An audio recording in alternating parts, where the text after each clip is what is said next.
Episode of the Cyber Queens podcast where we're not messing around backstage at all. We're like making my co-host not whatsoever snort laugh. It's been a good time.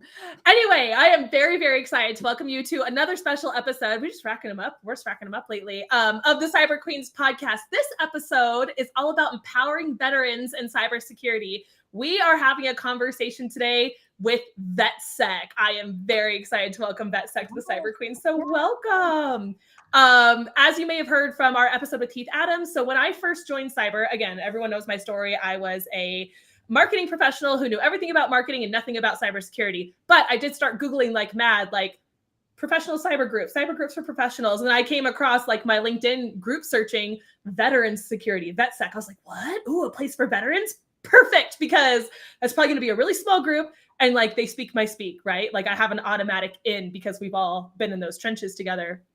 So VetSec was the first group I ever joined where I asked many, many, many stupid questions, tackled people down, nailed them to the wall like Jello, and started like asking my entry-level noob questions. And that's how I became the hacker that I am today. So I owe a whole lot to VetSec, very special org to my heart. And we are joined by their chair of the board, Mr. Tom Marsland. Tom, welcome to Cyber Queens. Please tell us about yourself.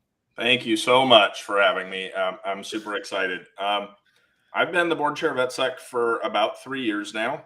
And prior to that, I served 22 years in the Navy, separated from the Navy. My retirement was actually May of this past year. And I'm working full-time as the VP of technology for a company called Cloud Range, where we do cybersecurity incident response training for teams and enterprise companies. Very nice. Very nice. By the way. And yeah, thank you. Thank you for your service. Thank you. My branch doesn't often count, so I don't really talk about it. Just kidding. I love all my airmen out there. So Tom, tell us about your military career very briefly and how you made the transition into private cyber. Yeah, absolutely. My career was in nuclear power and the submarine force. So engineering operations, and towards the end of my career, a lot of it was spent doing training development as I grew more senior in the ranks. I taught at the schoolhouse that we taught the nuclear power school to the enlisted people there, and then culminated with my final tour as the assistant to the engineer, basically, of the last submarine I was on. Got to go to a lot of cool places, stepped foot at the North Pole, did all sorts of fun stuff while I was in.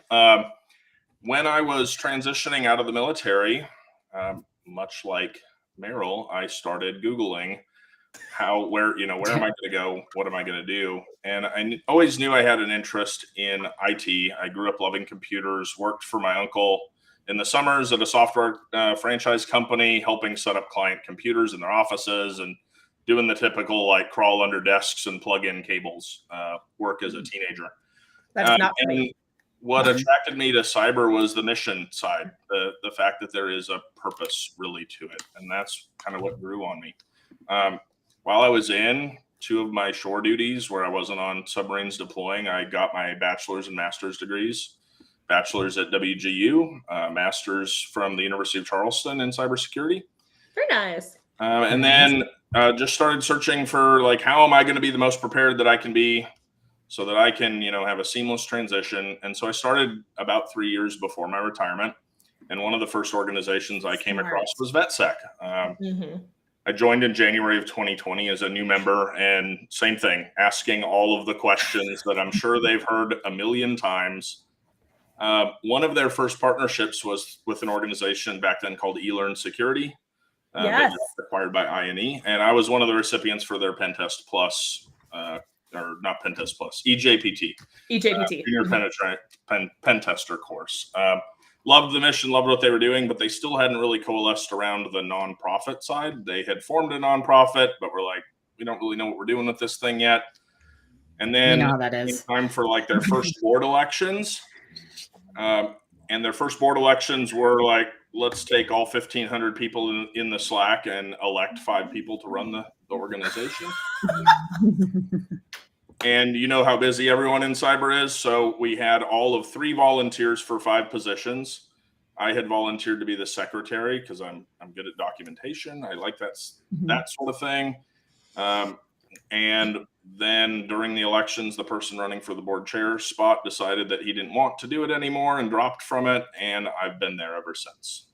More of like a voluntold spot. Very nice. I have a serious question for you. Please. You said you made it to the North Pole. Mm-hmm. Did you meet Santa Claus? Okay. Yeah, on a serious note, I have a picture. Mission critical question. Thank you for that introduction. You know, can you tell me really quickly, or the listeners, how were you? I know you said you were lost, but did you have that fear of not like belonging after coming out of the military for so long in cyber? Absolutely. Honestly, that's still something I battle with today. Really? Mental health is a big focus of mine at VetSec, and we can talk more about the org a little bit too. But when I run across a lot of members who, when they tell their unit or the military or their service branch that they are leaving and they've made that decision, they're, I don't want to say shunned because that's probably a strong word, but they're kind of forgotten about. And so, like, oh my God, you're leaving? What? We're all lifers. You're not a lifer? But, right. I mean, and all of them are giving you advice on how to get out of the military, but none of them have actually. Which is something they've never done. They've literally never done it. Yeah. Like the unsolicited parent advice. Oh, you're having a kid? Let me tell you how you should parent. That's exactly. Yep. Yeah. I was having that conversation with somebody the other day about how it's, you know, we don't help vets after they transition out. They actually need it before they get out. I think it should be ongoing, but I just wanted to ask that question because I feel like so many of our veterans in every industry are just, you know, in that position. Amber, go ahead. You were going to ask. Yeah, thank you. I know, right? I never want to like interrupt people, but one of the questions I did have though, kind of to add on to Erica's, right? Especially in your experience, you've done this now. What do you see would be the best steps that the industry can take or organizations can take to kind of ease this transition and make veterans more welcome, more comfortable, more, you know, it's like I said, they can just kind of, it's more of a natural progression versus something that's more difficult. Like in your experience, what would you have done differently or suggested now? I was very fortunate, and I am in a position that a lot of veterans unfortunately don't get to be in. So to speak from my point of view, you know, I had my last 3 years of service where I was home with my family every day. I wasn't deploying. I had a lot of time to research and try and figure that out. The things I would change would be more towards the military side of the house. There are programs that the military has in place to allow military members more time to work on their transition. But a lot of those get eschewed for the mission readiness, or we can't afford to lose them until they're out next week or they're out in a month. And so I would be a larger proponent of making those programs more required and less favorable or less voluntary at the commander's level. From the industry side, partner with more community-based organizations. I think the thing that I see lacking is the community, and VetSec for me, not just speaking as its leader, but VetSec for me bridged that for me and provided a place where I could speak to people who I knew had been through what I had been through. There's a really good question in the comments since we're talking on the mental health issue, and it's from Brandon Parsons. He's asking, is mental health a problem, or is it actually vets just trying to find the fulfillment post a military career? That's a great question. I think veterans not succeeding at finding that fulfillment leads to or contributes to the mental health problems that veterans face. I think mental health is a huge problem in the military. We have problems that range from, sexual assault and sexual harassment in the military that isn't enough done about. We have problems with a huge problem when veterans transition out of the military. Unemployment isn't really an issue. Veterans are actually employed better in their post-military careers than their civilian counterparts are. But underemployment is a huge problem. But if we're not serving them, those employment that they do, the employment they receive it's null and void because they can't function. Sorry, didn't mean to interrupt you. No, that's fine. Please. I gave a talk a while back to a military school I went to, our senior enlisted academy, about how you can be trained to do a job in the military, but because you don't have the civilian credentialing to do that job on the outside, you can't do it. Yeah. The same is that's true in cybersecurity and in the IT force in the military, where they will teach the knowledge, but the sailors, soldiers, airmen, Marines don't get any certifications. The big analogy I use is our Navy corpsmen, our medical practitioners in the service. On a submarine, we only have one person. They're an enlisted sailor. They're not a doctor, so they've gone through And they do it all. basically EMT training, essentially, but no certifications. But they could, they draw blood, they take care of us, they can even perform emergency surgeries because we're underwater on deployment. But then they leave the service and they can't do anything. They can't give an injection, they can't draw blood, nothing. Yeah, well, they figure that free tuition makes up for that. Thanks for the balloons, Maril. But like I don't do it. Hey, dang. Well, there the you go. government feels like since you can get some sort of free tuition, which we don't need to go down that rat hole, but that probably makes up for it. But I never even thought about how they don't get certified. You could be a full-on doctor and have that experience, and the military doesn't issue you a cert. That's a great thing to call out. I was gonna say maybe that's something and forgive me for my ignorance here, but I wonder if that's something where there's some kind of program on the civilian side, right, that takes that into consideration of, hey, as long as you can prove that you've done this or whatnot, we can kind of certify you faster than normal routes would take. I would say there's certain programs like WGU, which Tom and I are both alumni of. Night owls. Yeah. And they give you the option to study and complete at your own pace. So while they don't necessarily give you credit for the things you've done, if you have the knowledge and you can apply it to the class and just test right out of it or complete the capstone and finish it, you can do that as fast as you're able to.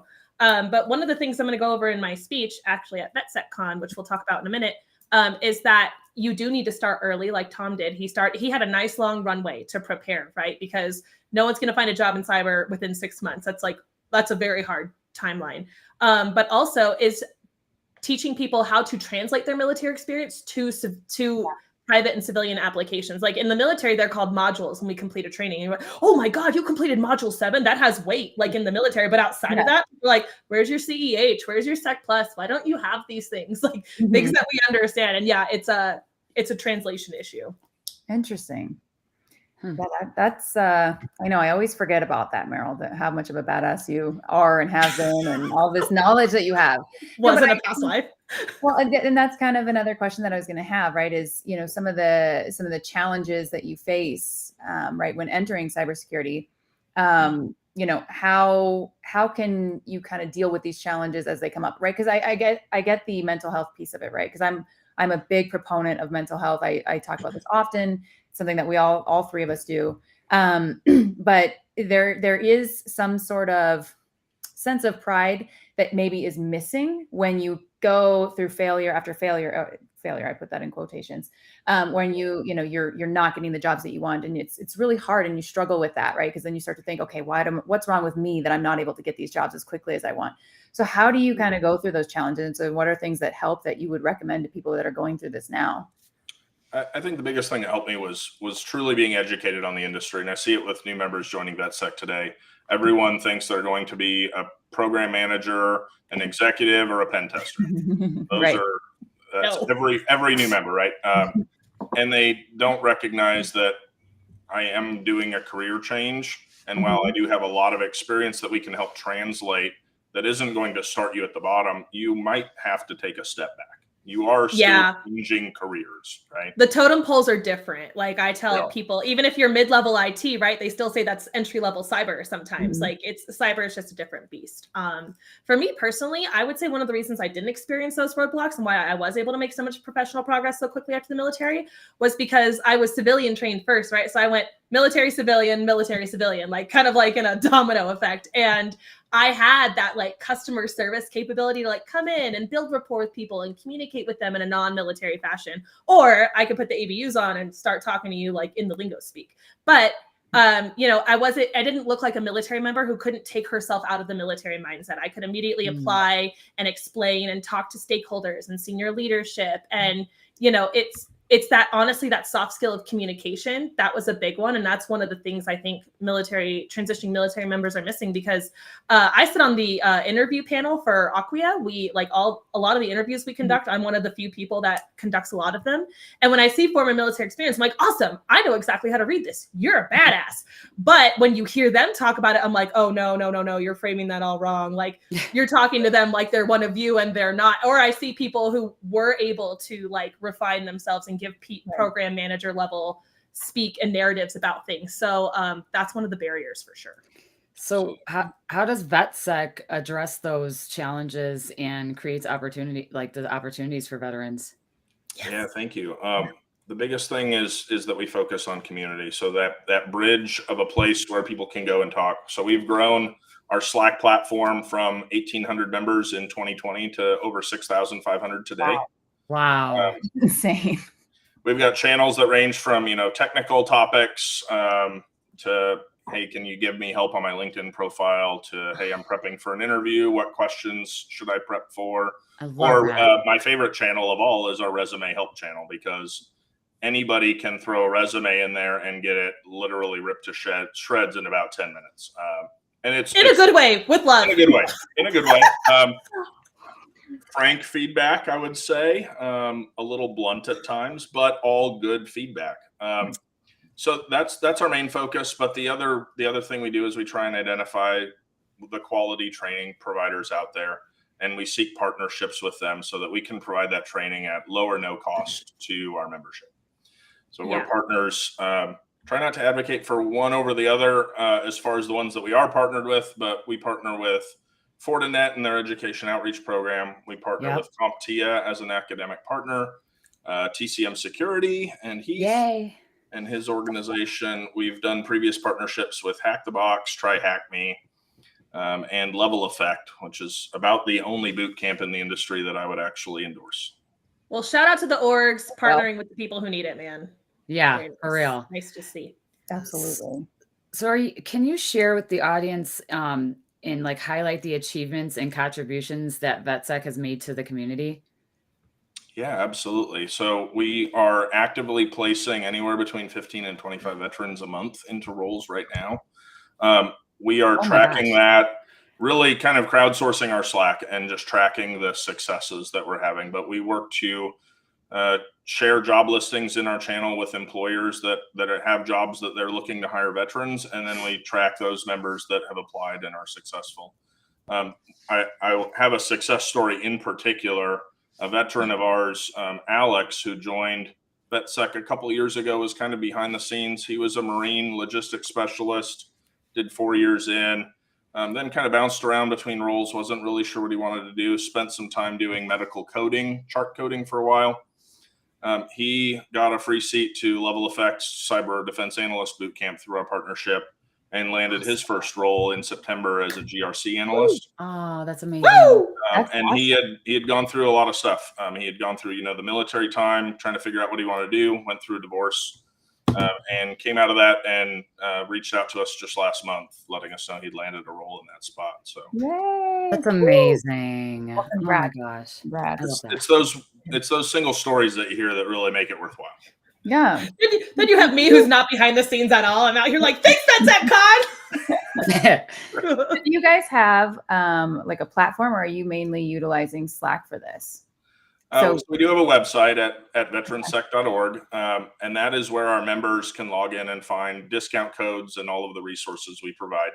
But we utilize Slack for our day-to-day. That's where all of our 6,500 members live, chat.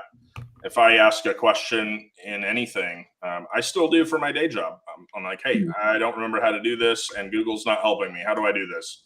And I'll get 5 answers within 10 minutes that'll be more useful than anywhere else I would look.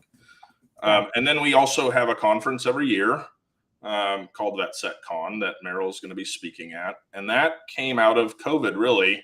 In 2020, right before I came on the board, we did an internal Slack.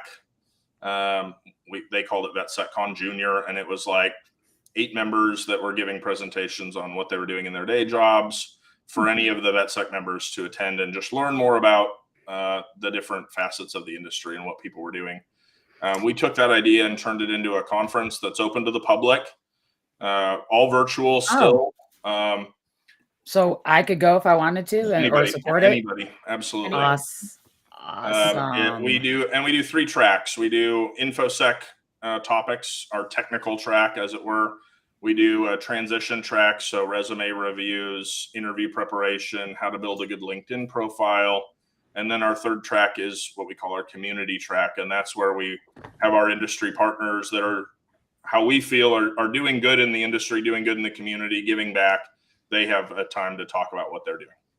And that's also their biggest fundraiser of the year. So if you can afford to buy, it's free and open to the public, but if you can't afford to buy your ticket, those proceeds go directly to the nonprofit. That's great. I We'll look forward to promoting that on LinkedIn. Yes. And I had another question. So, and maybe it's my final question, depending on time, but, can you talk to us about, where you see long-term for VetSec, right? So what the future is, how you see the future being with cybersecurity and VetSec? Like, what's long-term goals there for you guys? Yeah, I mean, our goal is always to grow. We have over 200,000 people separating from the armed forces every year. And while not all 200,000 of those are going to come into cyber, we want to build the best place for them to be if they are looking to get into cyber. So we're always looking to partner with more training providers. On a personal aside, I've gotten more involved in the lobbying and politics side of policies and encouraging the development of policies that are going to better support those military members. So there's a program the VA has called VetTech, where training providers can get money to pay for veterans to go through their programs. We've started looking at the data that those training companies are putting out and really kind of encouraging or discouraging members from attending different providers. So really becoming kind of an authoritative source more on those, because we've seen a lot of members get taken advantage of by a lot of those organizations, unfortunately. That makes me sick. Yeah. But I knew you were going to say that. Yep. Yeah, because the next biggest token hire from women is veterans. Oh, we stuck a veteran on the team. Look at how diverse we are. Yep. We see that a lot. And we're at the point now where we've submitted a FOIA request to the VA to get that data, because training providers aren't willing to share it. So we're trying to go down that realm a little bit too, but really just keep building, formalize more of our programs and partnerships and keep building. You do have a question, which I think is along the same track. Does VetSec attempt to integrate with military transition seminars, or do you have anything affiliations with SkillBridge or any of the other things like that? So we're discussing becoming a SkillBridge partner ourselves so that we could work to place military members into internships at companies. That's a long road to go down. As far as integrating with the transition seminars, that's a little bit of a can of worms. So one, they aren't as organized as you'd like to think they are. If I would like to give my contact information at a transition seminar up in Washington State, then I have to call the bases up there and talk to those people. And if I want to give it to a transition seminar down in Georgia, I've got to call them and speak to their people. There's no central point of contact. But also, the military doesn't like us enticing people away from the military, right? Recruiting and retention is a big part of what they do. Of course. So it's kind of a double-edged sword. Improving the lives of service members is a big part of what we do. So, we want to provide the best services for those members for when they do decide to separate, right? Exactly. Everyone's going to leave the military at some point. We want them to be prepared when they do. Yeah, whether you're forced out at your 20 or you leave before that. Right. Absolutely. I served 22 years. I joined the Navy at 17. So when I was 39 and leaving, I had never written a resume before. I had never done an interview before. I didn't even know what the right clothes to wear to different interviews would be necessarily, right? Like, those are things that we don't think about, but you have 6 months typically to do that whole transition. I have a family of 4 children and my wife that I'm focusing on making sure I could support, not to mention all the VA, healthcare, disability, all that process. So there's a lot that they go through, and we just want to be the best resource for any of them that are looking to get into IT and cyber. I can't say enough good things. You're a fabulous resource for me when I was, looking to make my break into private industry. And, I just want to say a little anecdote as we're coming into our last few minutes and wrapping it up before final takeaways. So after I was able to break into my first private cyber position, and then we all know I was promoted to pen tester within like the first 3 or 4 months, I went to a little local to Reno InfoSec conference hosted at the university, and I saw literally my entire old unit there. They were all there, and I was like, oh my gosh, how are you guys? Good to see you. They're like, yeah, what are you up to now? And I told them like all the certs I'd gotten, all the things I was studying, and all the things I had learned. And I'm like, what about you guys? They're like, yeah, we're still waiting for module 3. And I'm like, wow. So like the one of the problems is that it's so difficult for military members to get that professional progress that they can translate because you're on waiting lists. And like, I knew that I would progress faster on the private side than I would in the military because the resources are just available to you. You get a budget you can spend it how you want. You can target your learning, but in the military, you're told what to learn and when to learn it, which is a major restriction. So if anyone wants targeted, cheap or free things they can study alongside those, hit me up. But just wanted to say thank you, Tom, for coming to speak to us about VetSec today. It's an org that's very near and dear to my heart. One more time, please tell the good people about the free virtual conference, so you don't have to go anywhere, that you have coming up next Friday, and where they can register and where they can find you. Absolutely. VetSecCon.com is the conference website, and the conference is talks Friday, Saturday, workshops on Thursday, the day before. Got an amazing lineup of speakers, and again, all free, all virtual. Tune in from your pajamas and your laptop. Not all the speakers are fabulous. You can skip mine if you want. Just kidding. Somebody has to come to mine. Maril is keynoting. You have to tune into that one. Damn it. Yeah, I'll be keynoting. So if you want to come hear me speak about little bits of my story, some advice for transitioning vets, etc., feel free to tune in. I will be bright and early the first talk of the day. So you won't find me on any of the tracks, but I will be keynoting. I'm honored to keynote. Thank you so much, Tom, for asking me. I've done little talks at the other tracks in VetSec cons past, so I'm excited to be elevated to keynote this year. It's going to make me cry. But we are moving into our final segment, so we're going to go into final takeaways. I'm willing to go first, unless, Tom, you want to go first. Do you have any final takeaways for anyone in the audience, transitioning military members or orgs who can support them? Yeah, I'm happy to go first. My biggest statement that I'd say to anybody out there, whether you're military, veteran, transitioning, or somebody else who's watching this and looking to get into the industry, is, you're not alone. A lot of people have done this before and done it successfully. So I have not found a person there that isn't willing to help if you take the time to ask. I know that's true of everyone on this podcast. I've seen it. Just reach out and ask for help and take that next step if you need it. And thank you so much for having me. Please check out VetSec if you remember, and VetSecCon.com next week. I'll go after Tom. So my final takeaway is, thank you, Tom, by the way.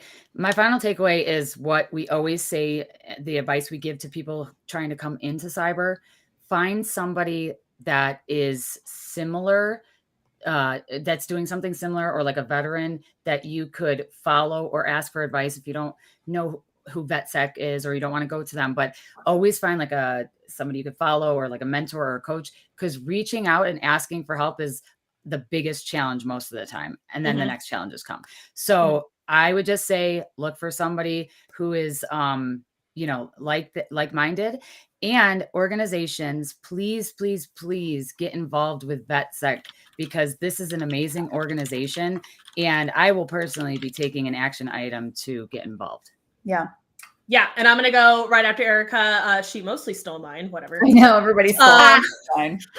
Yeah, the see it to be it thing, right? So if you don't know how to talk about your experience, if you don't know what those soft skills you might need, or if you don't know where you need to refine yourself, if you're a little rough around the edges, if you've never written your resume, if you've never had to answer interview questions, if these are all things that you need, then definitely reach out to someone who's been where you are and is where you want to be. People like me, people who have made the transition and made professional progress in their private career already, cyber career already. We are here and available to reach back and help you.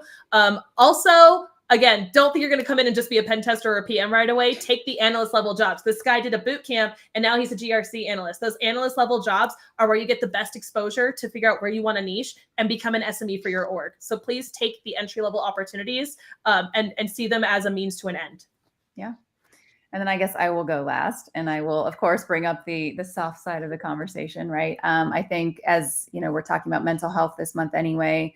That's a big deal, right? And I do feel like this Slack channel, I don't know if it necessarily, if you guys have like a channel that's specific to that side of it, or being able to connect with people. Okay, perfect. So even better. So then I would encourage all of my network specifically, and anybody watching this, to join that, and just know that you're not alone in it, right? In a different way, right? So I think it's important to make sure that we are all here for each other. And I encourage all the organizations that follow us as well to, like Erica and Maril said, to really take ownership and try to start a partnership with you guys. So, and I appreciate you being on today. And again, thank you for your service.